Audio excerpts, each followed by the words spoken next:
Well, good morning, good afternoon, good evening, wherever you are in the world. We're here live on Co-working Live with Red Worldwide, and I am Dr. Patience Jackson Rose, and we are in the part of the week where we have what we call Tech Thursdays. And so today on Tech Thursdays, we're going to be having the Entrepreneurship edition, where we really deep dive into all things in the world of entrepreneurship from a tech perspective. And so with that said, Javon, can you give me an opportunity to start my slide sharing here so that everyone can just be brought up to speed and see where we are? I love Tech Thursdays because we have, sometimes hands-on where we're able to build out things and to have people participate in what it is that we're experiencing. And they're doing it on their end, we're doing it on our end, and it's just been very exciting. And we have some of those sessions coming up real soon. But today we really just want to, talk about, the ability to weigh our options and look at what building a successful business in today's technology-driven world is going to take. And so with that said, will you share the second slide, please? Okay, so we want to look at the importance of entrepreneurship.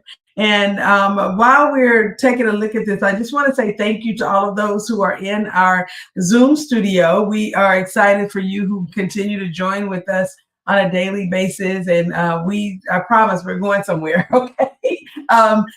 We've been really building out a lot of things, and sometimes the team has had lots of work to get us there. And other times, they've just been, riding along with us and making sure that everything stays the way that it needs to be so that people have access. And that is so important, that you have a team that can do that. And so we're going to talk about, what it takes to be an entrepreneur and how your team, your tech, and your tools have to be put together to make sure that you are able to complete the mission.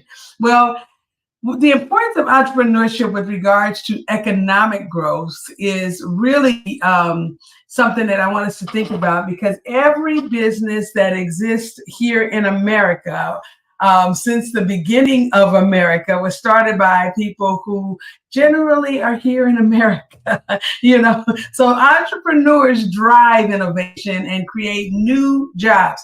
Every new job that comes about has to come about from an endeavor, some type of activity, some commercial activity. And so when we're looking at the jobs that people have, we need to be looking at, okay, where did the job come from? Jobs fuel economic growth and prosperity in every country that is a country. And so when we are thinking about the way that things operate here in America, we've got to be looking at, what it is that it takes to create everything that we need to have so that our country functions the way that it needs to function. In some countries, that could be farming to, to fishing, to, building or construction of homes and buildings and things of that nature. And in other countries, it could be something even more simple than that, where things are still at the level of what we would call a third world country, where, they're still in the process of creating infrastructure. And so when we're looking at what has happened here, where we're located currently, although we have, different parts of our company that do operate in other countries, we're basically looking at what we're doing here in America right now. And the economic growth that happens here comes from somewhere. And entrepreneurs are the central driver in America for economic growth and prosperity. And so when you're looking at the part that you play, if you might be thinking about the fact that I don't even know how I fit, I want you to be looking at that you are a part of a huge landscape of people who are doing entrepreneurial endeavors. Even though your company may only have one or two employees, you fit somewhere in the landscape, and you want to understand that. And so when we start thinking about why do entrepreneurs exist, or why is entrepreneurship even a thing, is because of the problems that we solve. Entrepreneurs identify and address unmet needs, developing solutions that improve lives and solve societal challenges. Every time I think about the paperclip, and I used this for years, before the paperclip existed, there was a problem that needed to be solved. And someone said, by putting, some metal together in such a way where we, construe it and fold it, or, bend it, we're able to come up with a small device, a technology that will hold things together. And so when you're thinking about what problems that you solve as a company, you got to be thinking about the fact that entrepreneurship would not exist unless there would be a person that could solve a problem for someone else or for themselves. Because generally, when I'm thinking about the problems that we solve, I solved the problems for myself before I realized that other people had the same problem, and went into a whole business that was designed to solve problems for other people the way I had initially solved problems for myself. So think about that, because it's really important. And then the other thing, the social impact. Entrepreneurs often create businesses with a social mission, contributing to the positive change in communities around the world. We, a lot of times we'll think about nonprofits in this way, and, about the societal impact that a nonprofit has. But for-profits have societal impact as well. And so if you are an entrepreneur, you could be an entrepreneur that started a nonprofit organization, and that is wonderful. If your mission, and your vision and your values came together, and you decided that you would go out and, help the world or serve the world. But you could also be a for-profit entity whose design was to go out and serve the world, just in a different capacity and in a different way. And it might be mutually beneficial for you, as opposed to it being a public mission or an exempt purpose as a nonprofit would have. So as we're looking at the social impact that we have in our businesses, you do want to be thinking about the problem that you solve, but you also want to be thinking about the societal mission that you have. How do you fit in the landscape of everything else, in the ecosystem of all things business? Where do you land? Okay. And then as far as personal growth, I want to be, very, very clear with you that the entrepreneurial journey fosters resilience. It makes you resilient. I'm so serious, that I wish I could tell you something different. No, I don't. I wish I could tell you something different, because that means it's growth. Resilience, emits the concept of the fact that you went through something, and as a result of going through something, you grew, you adapted, and you became stronger than you were before. And so when people are on their entrepreneurial journey, when they're doing their, as we used to say, when they're getting their hustle on, they have the ability to come into a position of ownership of the growth that they've made. It's not just about you creating a company that serves people and you're helping others, but you don't get help. A funnel cannot be a funnel without getting wet. Something is going into that funnel, and it's going all the way through, and it's going into a glass, a cup, a jar, or something. And as it's doing so, the funnel itself is interacting with whatever it is that's inside of it. And at some point, it does get wet, or if it's dry goods, it receives the dry goods, and there is a residue. So understand that, the personal growth that you experience because of, going through different things as an entrepreneur does create for you the ability to grow. And growth is expected. It's a part of, a personal development that you should expect to experience as an entrepreneur. Next slide, please. Okay. So, what are the challenges that entrepreneurs face? Well, one of the challenges that entrepreneurs face is funding. Securing sufficient funding to launch and grow a business is often a major hurdle. We find that people many times, are in a position to start a company and they bootstrap. And just in case you don't know what bootstrapping is, in other words, you use your own money, okay, to get started. It could be your money from your retirement. It could be money from your 401k or IRA or insurance policies. It could be money that you had, set aside for something, and you decided that you would use that to start a business to create more money so that you would have more to work with. However you got started as a bootstrapper, it came from your coffers, something that you have access to that is yours, that you own. And so many entrepreneurs start in that way. I don't remember the statistics right at this moment, but I will tell you that there are some tremendous statistics to support the amount of bootstrappers out there. There's a ton of us, okay? And for all the companies that I have ever been involved in, I have to tell you that because I'm a serial entrepreneur, and I've been involved in several company startups. Business startups is not something that is that I am a novice to, or at, but I will say this, that about 9 out of 10 of them were started with my own money. Okay. And or monies that were in my family, if I can use that as, to say it's a portion of it is mine because it was in my family.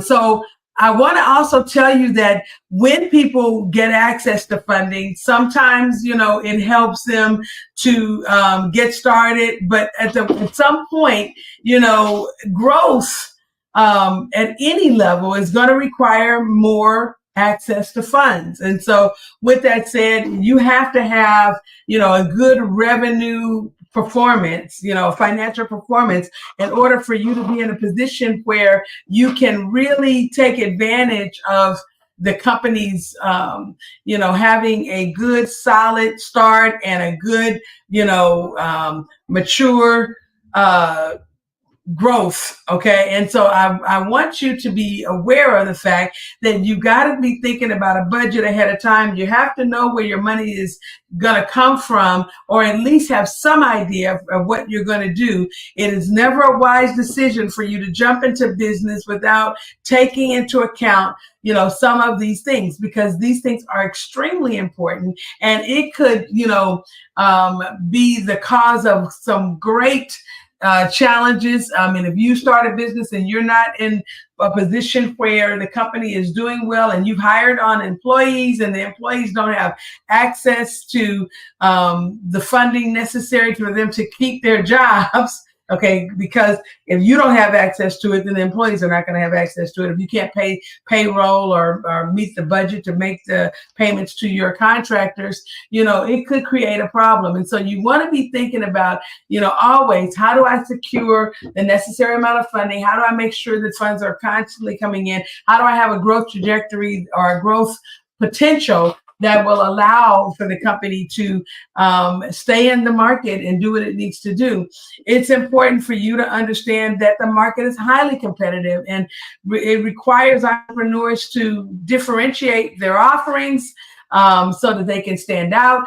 Being in a sea of a ton of companies that is just like yours could have an effect on the amount of funds that you're able to bring in. So as we're looking at this from a technologically, rich standpoint, you've got to be able to make sure that the company has, again, the tech, the tools, the time, and the talent, to be able to make it so that you are competing in the marketplace in a way that will allow you the ability to make sure that you have funding to sustain the company, and that you are able to stay, in your industry at a high level, having some amount of the market share. And then time management is really cool. It's when you are able to make sure that you are taking a look at what is available to you and balancing the responsibilities. And I have to say this because a lot of people, don't necessarily agree with the concept of time management. They have other things that they call it. But at the end of the day, balancing your responsibilities from operations to marketing is going to be important. Okay. I used to tell people that I can multitask and all of these things, but you got to make sure that you are aware that when you have a company, the sharing time with other responsibilities can really be damaging if it is, something that you literally are having to take from one company to give to the other. We are in a situation where we're having to run multiple responsibilities, and sometimes things will suffer if we're not careful. And so managing in your time, mitigating anything that is off, if it's something that is getting more time than it should or costing more time than it should, make sure you're paying attention to that, because what you got to know is that you don't ever know how much time you have until it's gone. And so it's important for you to be in a position where everything you do is done well, and it's organized, and you've counted the cost. You set things up and you have positioned things so that you are effectively managing and the time and mitigating anything that is awry or that could go awry. Okay, next slide, please.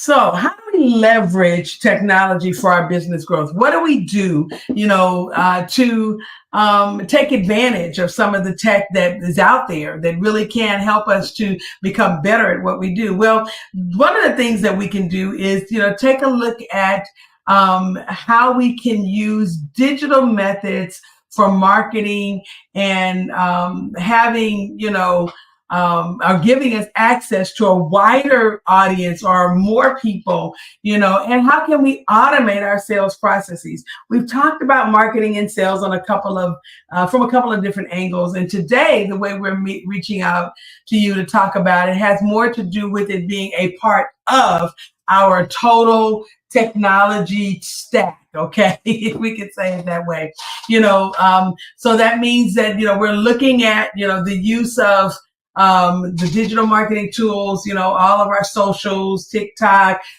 Twitch, Twitter, Instagram, Facebook, our Meta, the metaverse, okay, and X. All of these ways that we can get to people, and reach people that we might not otherwise see in our little offices. We may not see or be able to see but a certain amount of persons a day, because we don't have the time. Remember, we talked about time management. We don't have the time in the day to see more than, 10 people. So, and in some cases, we're doing webinars, or, we might have a couple of people in masterminds or whatever, so we're able to see a few more people at once. But at the end of the day, when you really look at this from the perspective that we need to see it, you've got to understand that your marketing and your sales relationships, and your ability to automate your processes really are dependent on your tools. Okay. And so, the tools and the tech that you use, should make it so that you can get to more people, in the same amount of time that it would have only, without those tools, it might have taken you months, to reach. I will say this: when I had the opportunity to be on Blog Talk Radio years ago, and I was able to go back into the analytics and see that I had a reach where I was reaching people in other countries. I had, people way in China that were listening to me and watching, what we were doing, and I was so excited about that because I was like, man, they're listening to us. They're going to our website. We could see, because I had a website at the time that could pick up those analytics. We could see where people were coming to us from Japan and China and Philippines. And I'm like, man, what is it that we're talking about that is interesting enough for them to weigh in or jump in? On our Thursdays, we have what we call VIBE, Valued in Business, Valued Interaction and Business Exchange. And when we would have those episodes on the radio, it was funny because people could call in and they could ask questions, or they could send us a message so that we would know what their questions were and have the ability to answer them, in the show. And so it was something to see that, we had people who were really interested in a lot of the things that were going on at that time, because this is years ago now. I mean, well over, I want to say when we started, it is almost 20 years ago.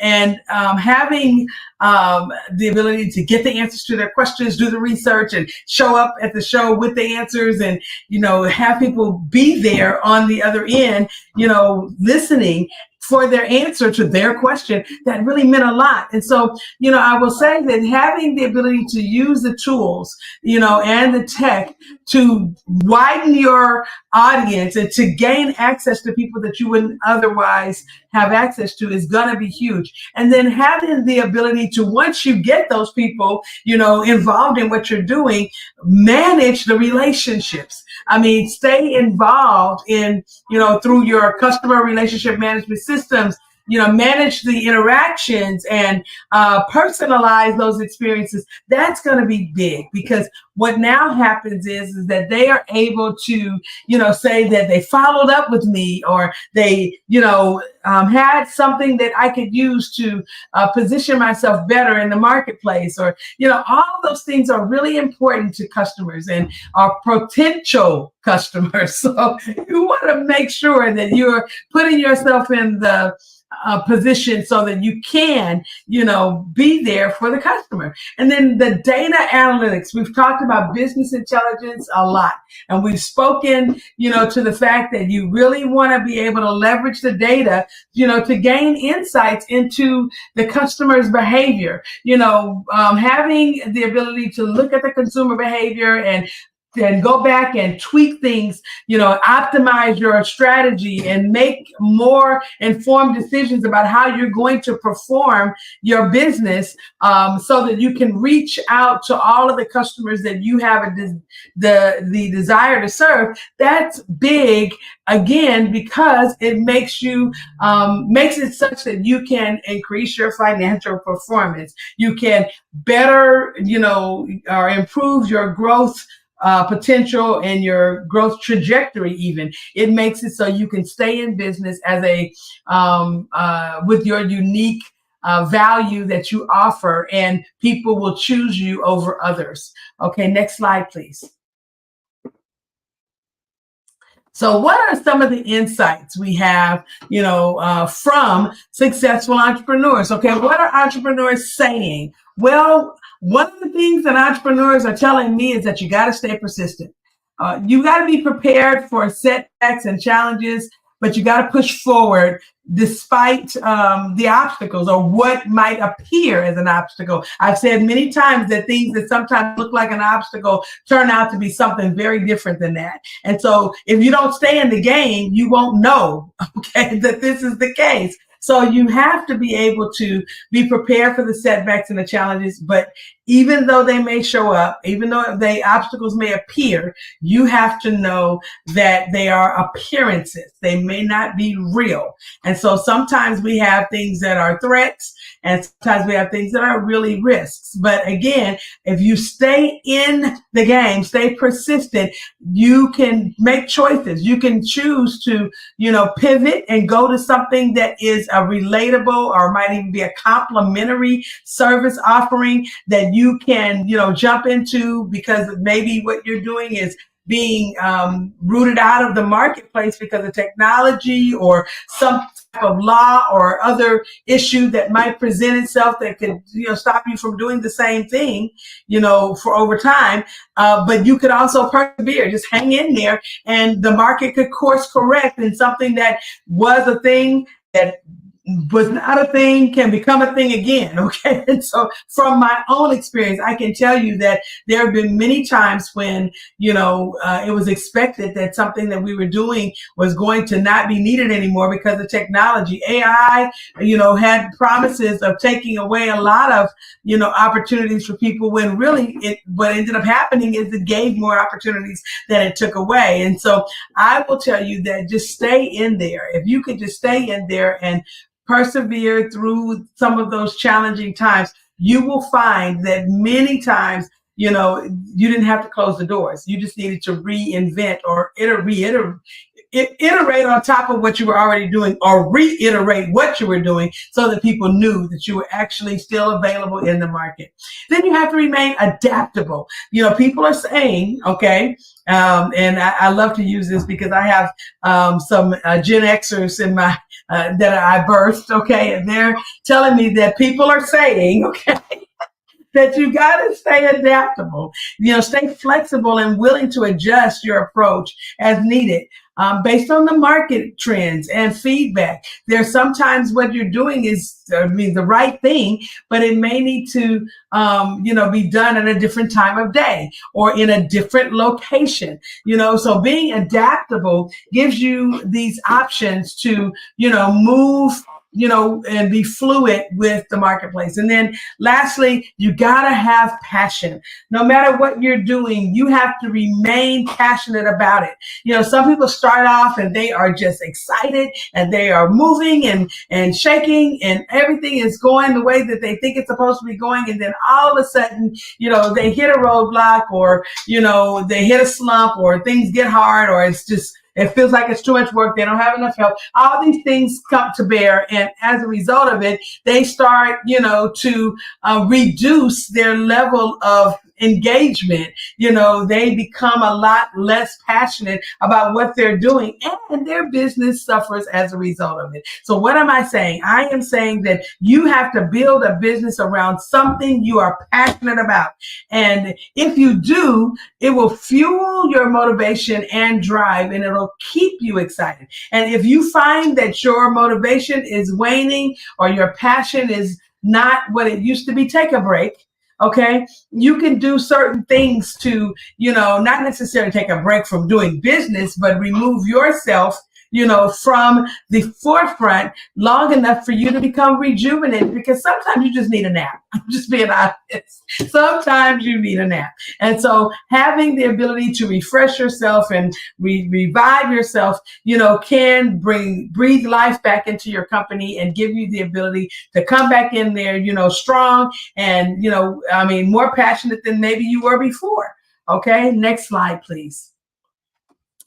So what are some of our productivity tools that we can use as entrepreneurs? Well, I like calendar management, and, there are a lot of people who, and so I'm going to tell you now, these tools didn't necessarily come all from my toolbox. I'm going to share with you what others are sharing and what they are using, what hit the top of the list, if I can say it that way. Then I'll tell you what I'm using. Okay.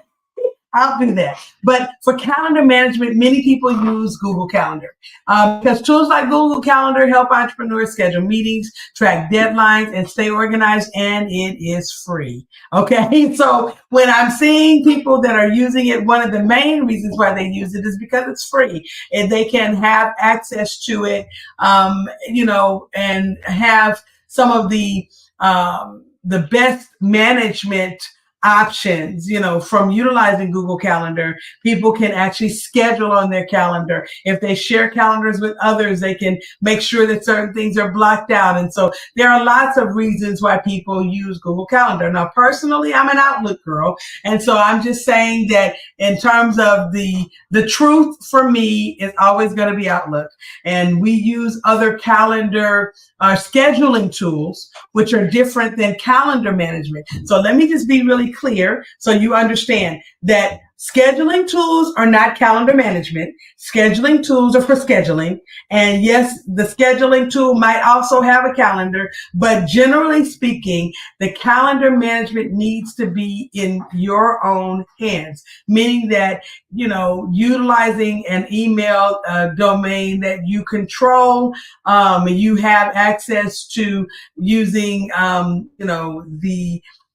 your email as the way of gaining access to an account that is connected to a calendar that can be kept up on your computer, your phone, your tablet, or other appliance that you might be utilizing. Like even, you can use it with Alexa, and other types of tools, or tech like that. So calendar management has to do with you being able to have a particular calendar that others can schedule on, that you can keep up with, having the ability to mark things off or to, block out time on your calendar so that if you're using a scheduling tool, people cannot schedule on the dates that are blocked out.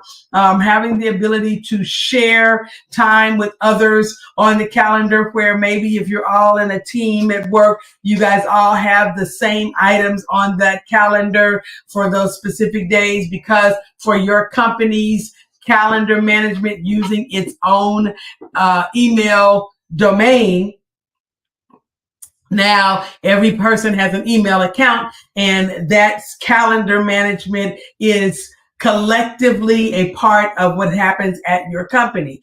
That calendar management can also receive other calendars connected to it. It could have, the ability to go cross-platform, meaning that you can use your Outlook calendar with things that are in your iCloud. You can use your iCloud calendar with what's in your Google, or you can have one calendar that is the truth, and everything can fall on the calendar that's the truth.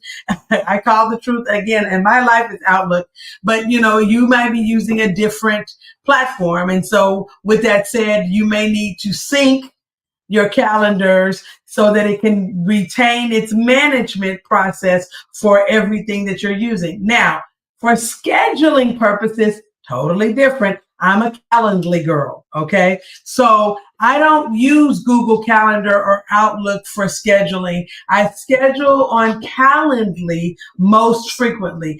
I allow my clients to schedule on Calendly. I schedule them on Calendly if I'm handling the scheduling. But I have a scheduler, and they actually schedule things using Calendly, not Outlook. And there's a reason for that, and that's because that gives a level of control for lots of things. Because if we're using Calendly, we have access to being able to collect information, to actually do a form that will allow us to gain knowledge of what it is that a person wants to work on when we're doing a session. We have the ability to, within Calendly, embed our Calendly assets, whether it be my entire schedule or just specific schedules for certain types of things, onto the websites that we use in our apps, and even inside of our email, provider, our email, not provider, but our email client. And so I will say to you that for me, Calendly has been my go-to because I absolutely love Calendly's ecosystem. And I love what it is that, the creator of Calendly has done with the platform over time. It has grown tremendously, and every year they're constantly, upgrading it to add new tools and things that makes it a lot easier for a person who is working with a small team to use. Now, other people use lots of other tools. Some people have a coordinated way that they do their scheduling, because they may be using Salesforce or Asana or some other program, that will allow them to project manage, and the calendar itself is the guiding, force in terms of, where people can see everything that's on the calendar. But the scheduling tools are inside of their CRM or HRM or other type of, management tool. So, whatever it is that you're using, I just say this, that you need to have your calendar set up in such a way that you know which calendar is the truth. It's the one that always tells the truth, no matter what everybody else is doing, how they're scheduling. That one calendar is going to always be in, sync, and everything else needs to be in sync with it. And your scheduling tool needs to use that calendar as the truth so that it will not allow people to, block out time, or for that matter, because sometimes you have people that are working on your schedule, they won't be able to block out time that's already being used for something that it shouldn't, or they will be able to block time that needs to be blocked. And so it's not just about the blocking of time as much as it is about the management, but I'm just saying that using that as an example, it's important that those two things are, that you have the calendar set up first and it becomes the truth, and then your scheduling tool fits seamlessly inside of that. Okay, so for task management, there are lots of platforms. There's Asana, there's Trello, there's Slack has a component, for task management, and I will tell you that we have used a plethora of task management apps and platforms, and I liked Asana when we used Asana. It was okay. I've liked, initially, I really did like Microsoft projects. It really did well for me in my initial stages of business. However, because we're growing and things are happening, I am currently looking again for a tool and trying to decide whether we are going to, build out our own, or if we could find that tool that we can use. We are using Clio right now for most of everything that we do, which is a legal task management and CRM. It's an all-in-one platform that allows us to do a lot of different things, and it does really help. We also use some of the features inside of the QuickBooks ecosystem into an ecosystem for some of our task management on the side of our, tax and tax advisory, business advisory, and virtual CFO management services. And so because we have two different companies that do two very different things, we have to have two different kinds of platforms. But we are, like I said, we are still looking, because, I find that, many times I am in a situation where, because we are growing to a certain position and we found that the tool that we were using was kind of working, but then there were things that were brought out and we realized that, we still have a little ways to go. We'll find something and we'll try it out to see if it can take up the slack. I am almost, 80% on us building out our own tool within the next 2 years,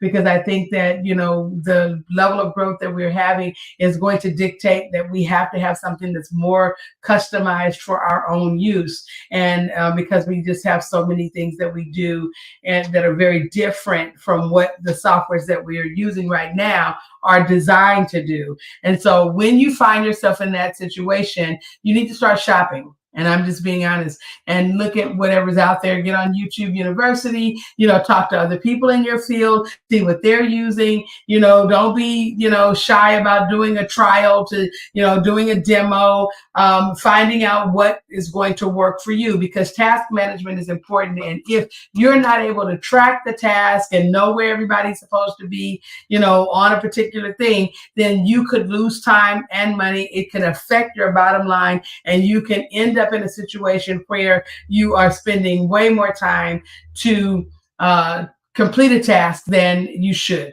All right. So what about note taking? Well, this is a huge one, and I'm going to talk about what everybody else is doing, then I'm going to tell you what I'm doing. Okay. So apps like Evernote, that's where I started. That's where a lot of people still are today, have been around for a while, and Evernote has been the go-to for a lot of people. Let me just say this. I was very enamored with Evernote for many, many years because it was cross-platform. Back in the day before there was even a smartphone, Evernote was out there on PDAs. And so the personal data assistants, for those of you who are too young to know anything about that, it was our smartphone. Before there was ever a smartphone, there were appliances, technological appliances that looked a lot like the smartphone does right now, that we had apps on, and we used those at the time, for word processing and spreadsheets and all of that kind of thing in our hand. And I had promised that on one of these Tech News Thursdays, I was going to bring one to show you, because I still have one that I am keeping, that I know is probably worth a lot of money at this point, because of how old it is and the fact that it still works and the battery still works. Okay. And so I'm just holding on to it just so that I can, have it to share, I don't know, with my grandkids or my great grandkids, I'm not sure, and others to see how much technology has grown over time. But having the ability to take notes on the fly is huge. And I will say to you that, Evernote was all the rage for many, many years. When the company changed hands and there were a lot of things that began to be done differently, our needs changed. We started moving in the direction of looking for other types of note-taking apps. And so Notion is a very, very good software to use. A lot of people are using it. It's cross-platform. They use it on their phone, on the web, because there's a browser version on all things tablets. And there's a whole Notion community. It's cult-like in its effect, just like Apple. And I will tell you that people who use Notion, use it for a lot of things. Okay, so just saying. Go back, please. Thank you. Okay, so when you're looking at Notion, you got to understand that it is there's a learning curve, and I personally haven't had the time to really dive into it the way that I want. Which is, even though I own it, I don't have the time to use it just yet. But I do believe that there is a use for it in our ecosystem, and we will, make it a part of our infrastructure of technology at some point. However, our go-to right now, has been the Notes app from Apple, because once Apple introduced the ability for us to lock down notes, where, we actually could, make sure that others could not gain access to the notes. And when the notebooks, became even more, I would say, appealing, the way that they're set up, having tags and all kinds of things, and even the newer software editions that they've done with the 18, the operating system 18. Oh man, it's just a game changer. I've just really, because I'm a developer, on Apple side, I have access to the betas, and I've been using the beta. And I tell you, having some of the things that are available inside of Notes right now has me at a place where I'm at a quandary, because my favorite note-taking app of all time has been NoteShelf, and NoteShelf 3 is my number one go-to for taking notes for school.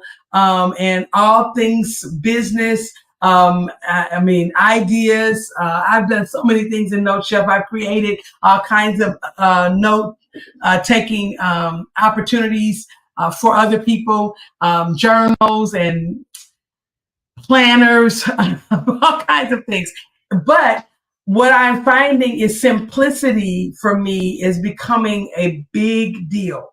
So I am backing out of some of the tools that I've been using tech-wise and opting in to using some things that are more simple, because I don't have the time to, when I need to get in there, I need to get in there. I don't have the time to wait for something to load and then have to go and find things. I want to be able to, what I'm able to do right now with Notes is I take my Apple Pencil, touch my screen and notes pops up, and now I can immediately begin to either talk the note through and have it transcribe for me what I am saying into a note. That is big. And, and I don't have to pay anything extra for that service. Okay. So that is something that has caused me to cancel some subscriptions. Otter's not getting my money anymore because I can actually open up a note while I'm in a meeting and have that note transcribing my entire meeting. And no, it doesn't, give me the ability to identify the different voices. But if it's the right kind of meeting, I don't need all of that. So I'm using for note taking right now, my number one tool is going to be Notes by Apple. My second tool is going to be Note Shelf 3. And then when I'm in my Zoom meetings, I use Fathom. Someone asked me this earlier today. What is my, after I have evaluated all of these different systems, I've evaluated Otter, I've evaluated Read, I've evaluated, about 3 or 4 other note-taking AI type apps for taking meeting notes, and my number one go-to in that respect is going to be Fathom, FATHOM.ai, and you can gain access to it inside of Zoom by going to the apps section and clicking on it, and you can get a free trial so you can try it yourself. And no, I'm not a person that tries these things out for companies because of the fact they send it to me. I'm really using it, and it is really working for me. Okay, and the way I use it is when we're in a meeting, it's taking the notes. When we're done with the meeting, I go to create a summary of the meeting. I send the summary of the meeting to, depending on the client that it is that I'm meeting with, I will send them the summary of the meeting. They will also give them timestamps so they can go back and, find certain things that have happened in the meeting and, click on it and open it up and listen and, and read, the transcript. So they can, be informed about what we discussed again and see what the action items are, and so there are ways that the summaries can be curated based on what your, end result is. And what I like about the way that the system works is if I'm teaching a class, then I can actually have it give me the summary that I need for that particular type of session. Whereas if I'm in a meeting and it's a sales call, then I can have it, give me the summary based on that particular type of meeting. And if I'm in a webinar, I can have it give me the summary for the webinar. So it's a very useful tool in that it is flexible based on your end use of your meetings. And then lastly, for email management, okay, and this is something that you got to be thinking about because of course your email management and if you're in the Apple ecosystem, your email management, your task management, your note taking, and your calendar can all be connected. Because you have the Reminders app that you can use, inside of the Apple ecosystem. And now Reminders just got a new facelift. And so you can use it for task management in many different ways. You can make it really work for you for, depending on the types of tasks that you're doing, you can create an entire system around the Reminders app and the note-taking app. And so, with that said, you could get all 4 of these things right inside of the Apple ecosystem if you're using Apple. You can also do the same if you're using a PC and a Windows-based operating system with the, Microsoft, products, because they have OneNote, they have, for, the note taking, they've got the task management that you can take advantage of with Microsoft projects and, some of the other Microsoft products that, are working very, very well right now for task management. Then, of course, you have Outlook, as the calendar, and Outlook does cover both calendar and email management. And so Email clients like Gmail and Outlook offer features, that, give you the ability to filter your emails, to put them in folders, to actually have emails forwarded automatically to people that need to also be a part of an email chain that might be going on. It allows you the ability to schedule right there, from the software. If you're using Teams, Microsoft Teams, you could, have your Outlook connected in such a way that you can schedule your Teams meetings from Outlook, as well as your Zoom meetings from Outlook, and even your WebEx meetings, depending on, if WebEx is being used inside of Teams. Now in Gmail, you have Google Meet, and so you can utilize the same types of tools, but just inside of the Google operating system. So whether it's Google Meet and Gmail, alongside of the Google Calendar and the Google Drive for storage, and task management. If you're using what used to be called G Suite or Workspace, you have some options there as well. Okay, so, it just really depends on which direction you want to go, whether you're going to go with Google or Outlook or iCloud. You have all the tools that you need, because with iCloud, of course, the mail client has gotten an upgrade. And so you have a lot of really good options there. You've got iCloud for storage. And then, of course, we have the Notes app and the Reminders app. And, you can do a lot with the calendar and the task management, in the iCloud ecosystem as well. Again, what am I doing? Well, I mentioned earlier that I'm using Outlook, and Outlook is the truth for me in terms of scheduling, because I'm able to, add my domains to my Outlook account. And although I do have a lot of my domains over on Google, I am using most of the scheduling features inside of in the calendar features inside of the Outlook ecosystem. And it does help that we got a grant from Microsoft that makes it, worth our while to use all of their best tools for free. So just saying that did have an effect, but we still are not 100% in the Microsoft ecosystem, because we do very much I don't use OneNote at all. And I am using, almost everything Apple with regards to, the note-taking side of things. Okay. Now, let me just say this, okay, because I really want to tell you this. You use what you are comfortable with. You need to make sure that you are taking the time to play with these softwares to find out what works well for you. Use it long enough for you to see if it's going to meet your criteria. And you need to have a criteria. So you got to start by writing down what you need, and what you're expecting and what you would like to have. I have my must-haves. I have my like to have. Okay. And, then I have that's not the things that are just not that big of a deal. So I don't have to have those things, they're okay. But by me parsing things in that way and putting my must-haves over here and my like-to-haves, on the other side of those, and my, the essential things that, I just feel like, okay, they're okay, but they're not what I'm making or staking my life on, okay, in terms of software. And by doing that, then you get to really pick what works for you. Okay. Last slide, please. So we want to talk about some funding opportunities for startups, because I think that you need to be aware that when you're going to be an entrepreneur, you got to make sure that you are, again, using tech to your advantage. And so there are ways that you can use tech to find money.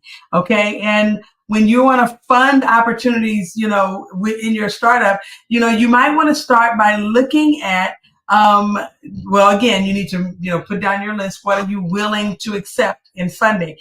For me, I wasn't willing to share, anything in my for-profit with anyone. So it was going to be a bootstrap process for us, which meant that it may be a longer, path to start, because we had to raise the money ourselves out of whatever it is that we had available to raise the money, from, so that we can get started. But some people are willing to do the angel investors. And if they are, these angel investors are individual investors who provide funding in exchange for equity in early stage companies. So giving them a little, 5%, 10%, or sometimes 20 or 25% of your company will give you access to their money. And that gives you the ability to, get started, sometimes you have in a way that gets you a faster path, to the market. Okay.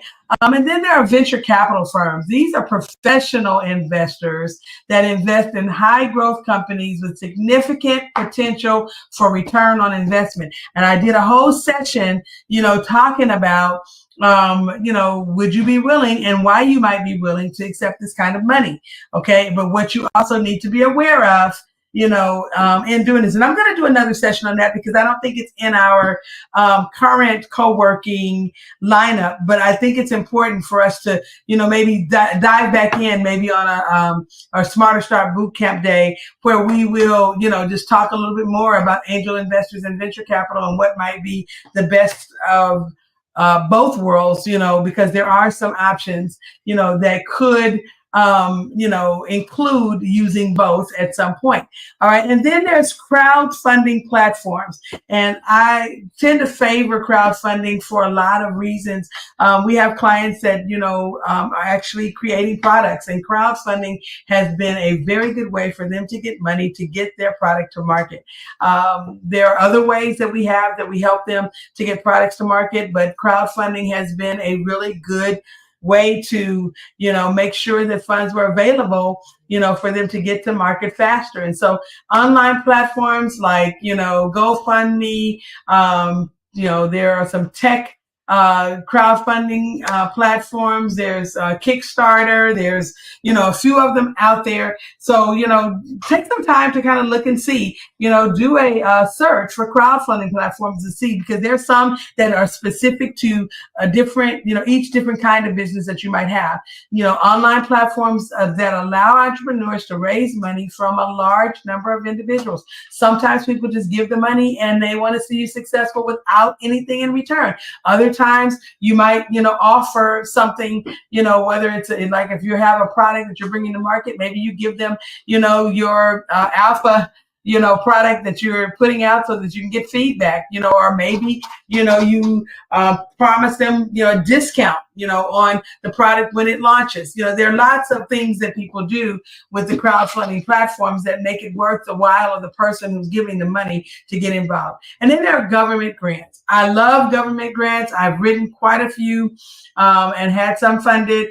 Financial assistance provided by the government is 100% way to go if you have the ability to make sure that you can manage the grant. Okay. There are so many agencies that will, provide support to for-profit and nonprofit businesses and individuals. So, there was a time where we watched a gentleman get, $500,000 to, take a year off and write a book based on the book he wrote before, and everybody was really interested in getting the new book out there. People, were weighing in, but he was able to get a government grant that actually allowed him the rest of the money he needed to take the year off and do what he needed to do to get his new book out. So I am saying to you that government grants are out there, and they're there for lots of reasons. And so we want you to take advantage of that, because it is something that is a powerful way for you to be able to begin to do business. And so my final thoughts, and so I do have one more slide for final thoughts, but my final thoughts are that, we've really explored a wealth of knowledge and information today, with regards to entrepreneurship. And I really want you to get ready to participate in an interactive session, because we are going to do something interactive next week that will allow you to apply the things that we've learned today to your entrepreneurial path. So come ready, because bring your ideas, bring your concepts, and if you don't have the opportunity to be in the Zoom session or in our Zoom studio studio when we do it. You'll catch it later online, but I really want you to be able to have, the ability to participate. And so you don't have to bring anything but yourself and your ideas. And when you come, we're going to walk through how do we, get started. And what is it that we can do? So we're going to create something next week so we can show you a process that you can use to create a product, a service, or a business that actually you can take to market, for real. Okay. And I want you to participate in this process because I think it's going to be fun and you're going to enjoy, the options that you might have, in learning how to creatively bring something to market. Well, this has been Dr. Patience Jackson Rose, and we have been here with Co-working Live for Red Worldwide, and we are excited that you joined with us, and we hope to see you again next time.